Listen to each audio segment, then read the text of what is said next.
মৃত্যু বৰ অসহনীয়। জন্ম হ'লে এদিন সকলোৰে মৃত্যু আছেই, কিন্তু তোৰ মৃত্যু অলপ বেলেগ।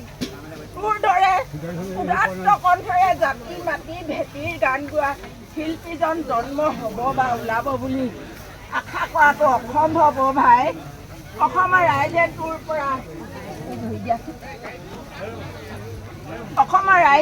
পৰা বহুত গানৰ মাজেৰে পাব লগা থাকি গ'ল।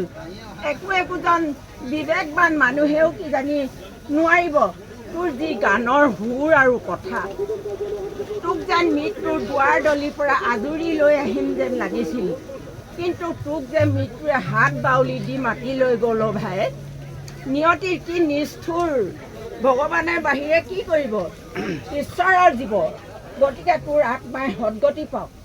অসমৰ ৰাইজে তোক অনাদি অনন্ত কাললৈ পাহৰিব নোৱাৰে ভাই। তোৰ কথা লিখি শেষেই কৰিব নোৱাৰিছোঁ দেখোন ভাই।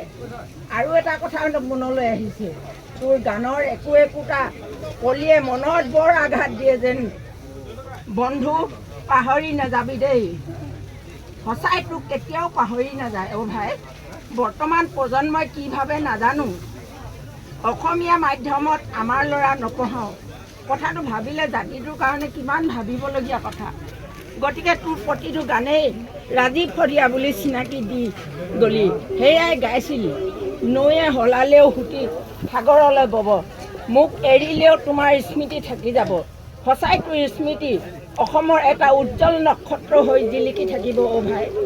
এইখন দেশতে জন্ম ল'লোঁ, এইখন দেশৰ বাবে মই মৰিবও পাৰোঁ। সেয়েহে তই অসমৰ ইমূৰৰ পৰা সিমূৰৰ ৰাইজক কন্দুৱাই অজান দেশলৈ গুচি গ'লিগৈ। গতিকে তোৰ ৰাজহুৱা আদ্য স্বাৰ্থলৈ আমি সকলোৱে আহি একাজলি মৰম আৰু আশীৰ্বাদ থাকিল। উপাসনা, তোৰ অকণমানি পুত্ৰক ভগৱানে সৎ সাহস, সৎ জ্ঞান, সৎ মানসিকতাৰে আগবাঢ়ি যাওক। শেষত জাতিৰ মাটিৰ হৈ গান গোৱা ভাইও, তোৰ বিদেশী আত্মাৰ স্বৰ্গস্থান পাওক। তোৰ গান চিৰযুগুমীয়া হৈ সদায় ৰ'ব। যদি কিবা ভুল শ্ৰুতি ৰৈ গৈছে তাৰ বাবেও ক্ষমা কৰিব।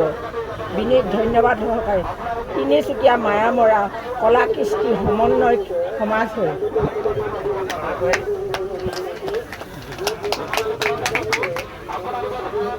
সকলোৱে যাতে এটি হাঁচি মাৰি